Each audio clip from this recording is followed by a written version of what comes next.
కొత్తగూడెంలో కూడా pre primary పాఠశాల వచ్చింది.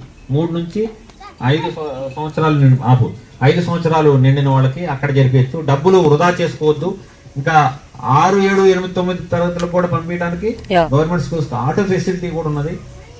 గవర్నమెంట్ హై స్కూల్ కానీ గర్ల్స్ హై స్కూల్ కానీ ఉన్నది. ఇవన్నీ వినియోగించుకోండి. మీరు మారుమూల ప్రాంతం ఒకసారి వచ్చి చూడండి, గమనించండి.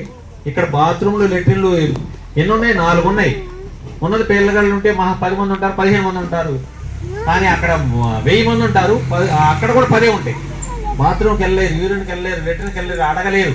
ఎందుకంటే మీరు ఫీజులు కట్టాలి. మీరు ఫీజులు అడుగుతున్న భయం అవన్నీ అడగడానికి వెళ్తే. ఇవన్నీ ఉన్నాయి కాబట్టి మీరు ఇక్కడ అడగొచ్చు, నిలదయచ్చు. మీరు ఎందుకు చెప్పట్లేదు? మా అబ్బాయి 2 నెలల అవకాశం ఇవ్వండి. ఆగస్టు 15 లోపల మీ పిల్లవాళ్ళ దగ్గర అభివృద్ధి లేకపోతే వెనక్కి తీసుకెళ్ళండి. 2 నెలలే, సంవత్సరం కూడా కాదు. జూన్ 12 నుంచి ఆగస్టు 12 దాకా మీకు సాటిస్ఫై అవ్వకపోతే ఆగస్టు 15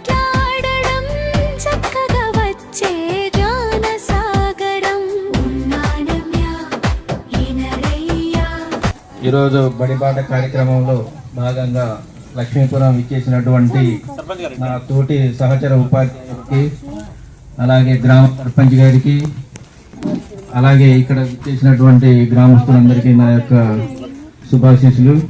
ఉండడానికి కారణాలు కూడా మీకు తెలుసు, నాకు తెలుసు. అయితే గతాన్ని మర్చిపోయి మనం ఈ సంవత్సరం అంటే 2026-27 నుంచి కొత్త పందాలు అంటే కొత్త విధానంలో మన ప్రభుత్వ పాఠశాలకి 21 రకాల వస్తువులు ఈ విద్యా సంవత్సరం నుంచి వస్తున్నాయి.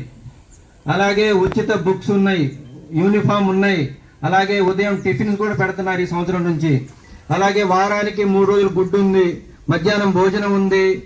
అలాగే ప్రభుత్వ పాఠశాలలో చదువుకుంటే ఆ వచ్చే తెలివితేటలు కానీ వాళ్ళలో వచ్చే పరిపక్వత కానీ వేరేగానే ఉంటుంది.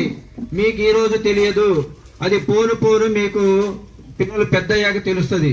అలాంటి పరిస్థితులు రాకుండా ఈ పాఠశాలని కాపాడుకోండి. మీరు ఇదే పద్ధతిలో వచ్చి మమ్మల్ని ఆదరించి పాఠశాల అభివృద్ధి కూడా తోడ్పడతారని ఆశిస్తూ సెలవు తీసుకుంటున్నాను.